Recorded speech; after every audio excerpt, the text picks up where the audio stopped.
जय Hind and hello guys, स्वागत है आपका आपके अपने यूट्यूब चैनल ज्ञानदेह होस्ट में। एंड इस वीडियो में मैं आपको बताने वाला हूं union bank of India apprentice online form 2026 के बारे में कि कैसे आपको 1865 पोस्ट की इस भर्ती का फॉर्म फिलअप करना है, जो कि आप लोग 19 मई 2026 तक भर सकते हैं। यानी कि आपके पास ज़्यादा समय बचा नहीं है इस फॉर्म को भरने का, कुछ ही दिन बचे हुए हैं। और ऐसे में क्या पता आप इस वीडियो को 16 मई के अंदर वॉच कर रहे हो, 17 मई के, 18 मई के, तो ऐसे में आपको बस ये देख लेना कि 19 मई कितना दूर है। और अगर आप एलिजिबल है तो जितना जल्दी हो सके इस फॉर्म को अप्लाई कर लेना। इस वीडियो के अंदर आपको कंप्लीट प्रोसेस बताया जाएगा।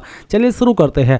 अगर आपने अभी तक वीडियो को लाइक शेयर नहीं किया हो तो कर दें गाइज, और चैनल को जरूर सब्सक्राइब कर लेना, क्योंकि इस भर्ती के बारे में तो आपको अपडेट दिए जाएंगे आगे भी। जब आपका इसका रिजल्ट आएगा, जो कुछ भी इससे जुड़ा हुआ अपडेट होगा सभी कुछ मिलेगा।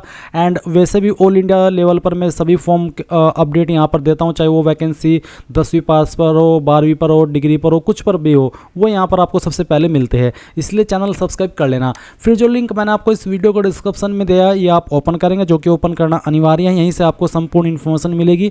तो आप देख सकते हैं 1865 पोस्ट पर ये वैकेंसी निकाली गई है। एज लिमिट 18 से 28 साल के बीच है। Selection internal exam, local language test, document verification और मेडिकल एग्जाम के द्वारा किया जाएगा।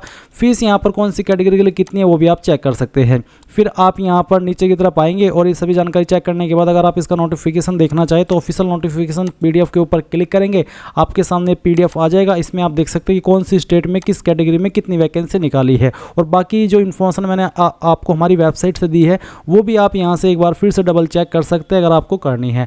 अब अगर आप इसमें एलिजिबल है और आप ये फॉर्म भरना चाहते हैं तो गाइज आप फॉर्म कैसे भरेंगे वो आप यहाँ पर जान लीजिए। इसके लिए गाइज आपको इंपॉर्टेंट लिंक के सेक्शन से अप्लाई ऑनलाइन लिंक ओपन करना है। देन आपके सामने कुछ ऐसा इंटरफेस आ जाएगा। अगर आपका पहले से अकाउंट बना हुआ है या आपने अकाउंट बना लिया तो आप यहाँ पर लॉगिन आईडी में आपकी ईमेल आईडी डालेंगे, अपना पासवर्ड डालेंगे और लॉगिन कर लेंगे। अगर गाइज अभी तक आपने इसमें रजिस्ट्रेशन नहीं किया तो सबसे पहले आपको यहाँ पर नोट रजिस्टर्ड येट, इसके सामने जो रजिस्टर है इसके ऊपर क्लिक करेंगे। इसके बाद गाइज आपको यहाँ पर आपका फुल नेम एंटर करना है, जो कि आपका आधार कार्ड में लिखा है, यानी कि सेम नाम जो कि आधार कार्ड में है। उसके बाद आप यहाँ पर आपकी ईमेल आईडी डालेंगे और उसके बाद आपको आपका मोबाइल नंबर डालना है। एंड देन यहाँ पर आप एक पासवर्ड क्रिएट करेंगे जो कि आप अपनी मर्जी से बना सकते हैं। उस पासवर्ड को दोबारा डाल करके वेरीफाई करेंगे और इन सभी जानकारी को चेक करते हुए आप सबमिट के ऊपर क्लिक करेंगे। इसके बाद गाइज जैसे ही आपका रजिस्ट्रेशन कंप्लीट हो जाए तो आपके सामने कुछ ऐसा इंटरफेस आएगा। अब आप यहाँ पर कैंडिडेट लॉगिन इसके ऊपर क्लिक करेंगे और जो भी आपने ईमेल आईडी रजिस्टर किया वो यहाँ पर डालेंगे, अपना पासवर्ड डालेंगे जो भी आपने बनाया था और फिर लॉगिन के ऊपर क्लिक करेंगे। अब आपके सामने यहाँ पर कुछ ऐसा इंटरफेस आ जाएगा। गाइज यहाँ पर सबसे पहले आप आपका फोटो अपलोड कर लीजिए, तो आप अपडेट योर प्रोफाइल यहाँ पर क्लिक कीजिए और जहाँ पर भी आपकी फोटो फाइल है वो फोटो फाइल सेलेक्ट कीजिए, ओपन कीजिए। आपका फोटो यहाँ पर इस तरह से आ जाएगा। इसके बाद आपको नीचे एप्लीकेंट पर्सनल डिटेल देनी होगी, तो सबसे पहले यहाँ पर दिया आधार कार्ड का नंबर, तो जो भी आपका आधार कार्ड का नंबर है वो आप यहाँ पर डाल दीजिए 12 डिजिट वाला। फिर जो आपकी डेट ऑफ बर्थ है वो डेट ऑफ बर्थ आपको यहाँ पर सेलेक्ट कर लेनी है। पहले आपको यहाँ पर जो आपका ईयर है बर्थ का वो मेंशन कर देना है। इसके बाद आप यहाँ पर आपका मंथ सेलेक्ट कर लेंगे और फिर यहाँ पर डे, तो आपका डेट ऑफ बर्थ आ जाएगा। देन आप आपका जेंडर सेलेक्ट कर लेंगे। फिर मैरिटल स्टेटस क्या है, single, married, divorced, window, legally separated, तो जो भी है वो आप सेलेक्ट कर लेना। पीडब्ल्यूडी स्टेटस, अगर आप विकलांग है अगर हाँ तो यस, नहीं तो आपको नो करना है। फिर कास्ट कैटेगरी क्या है, जनरल हो, एससी हो, एसटी हो, ओबीसी हो या फिर ओबीसी नॉन क्रीमी लेयर हो। ये आपके कास्ट सर्टिफिकेट के ऊपर मेंशन होता है कि आप ओबीसी में क्रीमी लेयर है या फिर ओबीसी नॉन क्रीमी लेयर है।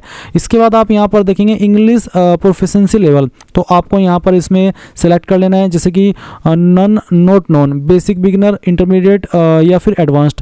तो जैसे कि अगर आप यहाँ पर आपको इंग्लिश नहीं आती है तो आप इसको नन, नॉट नॉन इसके ऊपर क्लिक कर देंगे। बट अगर आपको आती है तो आप बेसिक, बिगिनर सेलेक्ट कर लेंगे।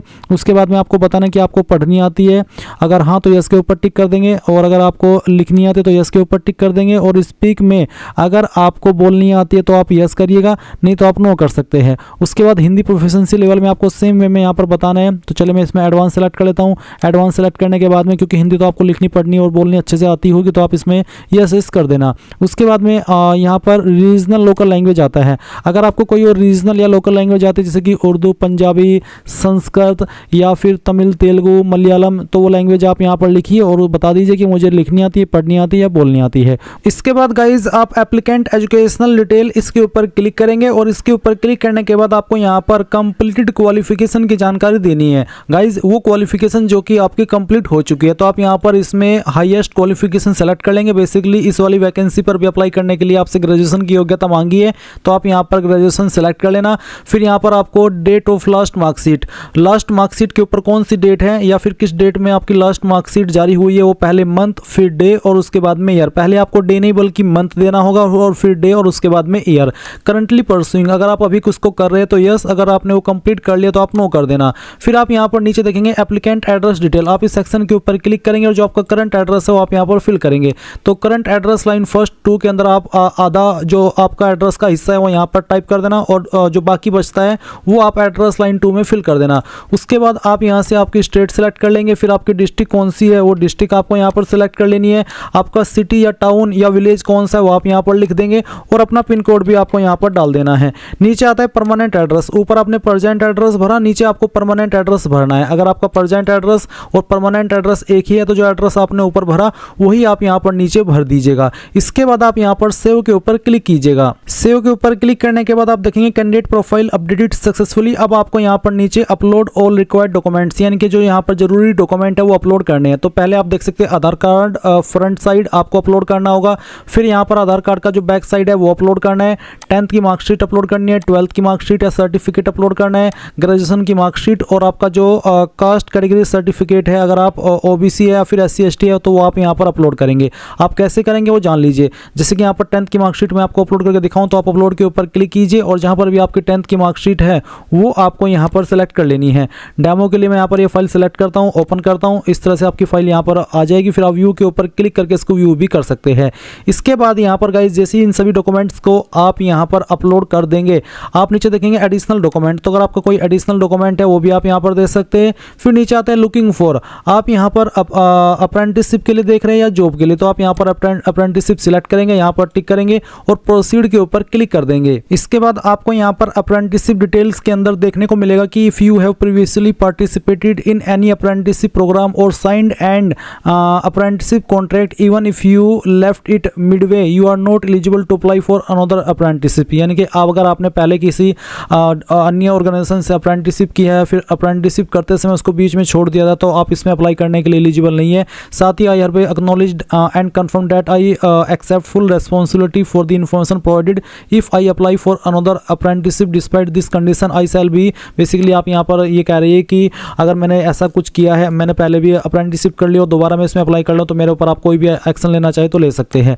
अब आपको यहाँ पर अप्रेंटिसशिप NATS ID और अप्रेंटिसशिप NAPS ID मांगी है। अब गाइज आपके मन में सवाल आ रहा होगा कि ये हमें NAPS या NATS ID कहाँ से मिलेगी। तो गाइज अगर आप नोटिफिकेशन को चेक करेंगे तो नोटिफिकेशन में आपको पहले ही बोल दिया है कि जो कैंडिडेट भी यहाँ पर अप्लाई कर रहे हैं इस पोर्टल के माध्यम से उनको या तो NATS पोर्टल के ऊपर या फिर NAPS पोर्टल के ऊपर रजिस्ट्रेशन करना अनिवार्य है। क्योंकि गाइज वहाँ पर जब आप एक बार रजिस्ट्रेशन कर लेते हैं तो आप गवर्नमेंट के रिकॉर्ड में दर्ज हो जाते हैं कि आप अप्रेंटिसशिप कर रहे हैं या फिर इतने कैंडिडेट गवर्नमेंट अप्रेंटिस कर रहे हैं। तो ये चीज़ आपको यहाँ पर इसलिए वहाँ पर रजिस्ट्रेशन करनी अनिवार्य है। आप देख सकते हैं NATS पोर्टल और NAPS पोर्टल दोनों यहाँ पर आपको देखने को मिल रहे हैं। आप यहाँ पर अगर NATS पोर्टल के ऊपर क्लिक करना है तो इस वाले पोर्टल को ओपन करेंगे, इसके ऊपर आपको रजिस्ट्रेशन करना होगा। एंड अगर आप यहाँ पर अप्रेंटिसशिप india.gov.in इसके ऊपर रजिस्ट्रेशन करना चाहते तो आप इसके ऊपर भी कर सकते हैं। अब इन दोनों पोर्टल के ऊपर रजिस्ट्रेशन करने का प्रोसेस अलग अलग है, तो इसके संबंध में मैंने एक अलग से वीडियो बनाई हुई है। अभी जो मैंने लिंक दिया हुआ है इस वीडियो को डिस्क्रिप्शन में, अगर आपने अभी तक भी ओपन नहीं किया इसको तो ओपन करके जब आप नीचे की तरफ आएंगे तो देखेंगे apprenticeship india.gov.in registration video link और साथ ही NATS education.gov.in registration video link, यानी कि यहाँ पर इन लिंक पर मैंने वीडियो डाल दी है। तो जिस भी पोर्टल के ऊपर आपको रजिस्ट्रेशन करना है कोई एक परिकरना अनिवार्य है। मैं आपको प्रेफर कर रहा हूँ कि आप NATS के ऊपर कीजिएगा, तो आप वही वीडियो वॉच करके आपका जब रजिस्ट्रेशन हो जाएगा तो रजिस्ट्रेशन नंबर जब आपको मिलेगा वो आप यहाँ पर इसमें फिल कर देना। कहाँ पर आपको फिल करना है वो आप देख सकते हैं, अप्रेंटिसशिप NATS ID या फिर NAPS ID। तो जिसके ऊपर भी आपने किया है वही आप एक चीज़ यहाँ पर डाल दीजिए और उसके बाद में आप यहाँ पर सबमिट कर दीजिएगा। ये जानकारी सेव करने के बाद आप यहाँ पर डैशबोर्ड के सेक्शन में आएंगे और अप्रेंटिसशिप के सेक्शन में आपको यूनियन बैंक ऑफ इंडिया की जो वैकेंसी है वो देखने को मिल जाएगी। आप यहाँ पर अप्लाई नाउ इसके ऊपर क्लिक करना, उसके बाद यहाँ पर देखेंगे eligible to apply for this opportunity, तो आप इसके ऊपर ओके कीजिए। ओके करने के बाद यहाँ पर आपने जो डॉक्यूमेंट्स अपलोड करने हैं उसके बारे में इन्फॉर्मेशन दी गई है। मैंने जो डॉक्यूमेंट्स है वो पहले से अपलोड करके रखे हैं, जैसे कि आप देख सकते हैं आधार कार्ड फ्रंट साइड, आधार कार्ड बैक साइड, 10th का मार्कशीट, 12th का मार्कशीट, ग्रेजुएशन मार्कशीट और कास्ट कैटेगरी सर्टिफिकेट अगर आप SC ST OBC है। तो सभी चेक करते हुए आप यहाँ पर सबमिट इसके ऊपर क्लिक कर देंगे। देखेंगे NATS NAPS detail submitted successfully. अब आपको यहाँ पर कैंडिडेट फोटोग्राफ यानी कि आपका फोटो अपलोड करना है, तो आप यहाँ पर इसके ऊपर क्लिक कीजिएगा और जहाँ पर भी आपकी फ़ोटो फाइल है सेलेक्ट करनी है, ओपन करना है, आपका फाइल नेम आ जाएगा। फिर आप यहाँ पर आपका सिग्नेचर अपलोड करेंगे, जहाँ पर सिग्नेचर की फाइल है सेलेक्ट कीजिए, ओपन कीजिए, आपका सिग्नेचर आएगा। अपनी अपार ID यहाँ पर आप डाल देंगे, जो आपका अपार ID का इमेज है वो आपको यहाँ पर अपलोड करना है। अब अगर आपकी अपार ID नहीं है तो आप यूट्यूब के ऊपर सर्च कीजिए कि अपार ID कैसे बनाएं। बहुत ही आसानी से आप 1-2 मिनट के अंदर उसको बना लेंगे और वो बना करके आप यहाँ पर उस डिटेल को डाल देंगे। फिर यहाँ पर आता है कि स्टेट ऑफ चॉइस, कौन सी स्टेट को आप चॉइस देना चाहते हैं अगर आपका सिलेक्शन हो जाता है पोस्टिंग के लिए। उसके बाद डिस्ट्रिक्ट, कौन सी डिस्ट्रिक्ट को प्रेफरेंस देना चाहते हैं वो डिस्ट्रिक्ट आप सेलेक्ट कर लेंगे, पहली चॉइस। फिर यहाँ पर सेकंड चॉइस, उसके बाद में थर्ड चॉइस, फिर यहाँ पर फोर्थ चॉइस, उसके बाद में फिफ्थ चॉइस। इस तरह से आपको यहाँ पर ये प्रेफरेंसेस दे देनी है। उसके बाद जो भी स्टेट आपने सेलेक्ट किया उसकी लोकल लैंग्वेज क्या है वो आपको यहाँ पर देखने को मिलेगी। फिर पूछेगी क्या आप इस लैंग्वेज में प्रोफिशिएंट है बोलने के लिए, पढ़ने के लिए और लिखने के लिए, तो आप यहाँ पर यस कर दीजिए। फिर क्या आपने इस लोकल लैंग्वेज को 10वीं या 12वीं के अंदर वन ऑफ सब्जेक्ट के रूप में पढ़ा है, तो मैं यहाँ पर यस कर देता हूँ। उसके बाद डिक्लेरेशन है, आप यहाँ पर टिक कर देंगे एंड इसके बाद आप सबमिट के ऊपर क्लिक करेंगे। अब आप यहाँ पर देख सकते हैं एप्लीकेशन सेव्ड सक्सेसफुली। इसके बाद आप यहाँ पर ओके कर देना और ओके करने के बाद में अब गाइज आपको इसमें फ़ी पेमेंट करना है। तो फ़ी पेमेंट करने के लिए आपको यहाँ पर भी लिंक मिलेगा एंड गाइज आपको ईमेल और मैसेज के माध्यम से भी सेंड किया जाएगा। अभी यहाँ पर जो लिंक है पेमेंट करने का वो नहीं आया है आपको। इस तरह से जैसे कि आप यहाँ पर देख सकते हैं PNB की वैकेंसी है, इसके सामने आप देख सकते हैं पे नाउ का एक ऑप्शन है। इस तरह से आपको पे नाउ का ऑप्शन मिलेगा, आपको उसके ऊपर क्लिक करके अपना फ़ी पेमेंट करना होगा एंड जैसे आप फ़ी पेमेंट कर देंगे तो आपका फॉर्म फाइनल सबमिट माना जाएगा। इस तरह से गाइज आप लोग आपका union bank of India apprentice form fill up कर पाएंगे। आई होप ये प्रोसेस आपको पसंद आया होगा। कोई सवाल डाउट रह गया हो तो कमेंट के माध्यम से पूछ लेना। Thanks for watching. जय हिंद।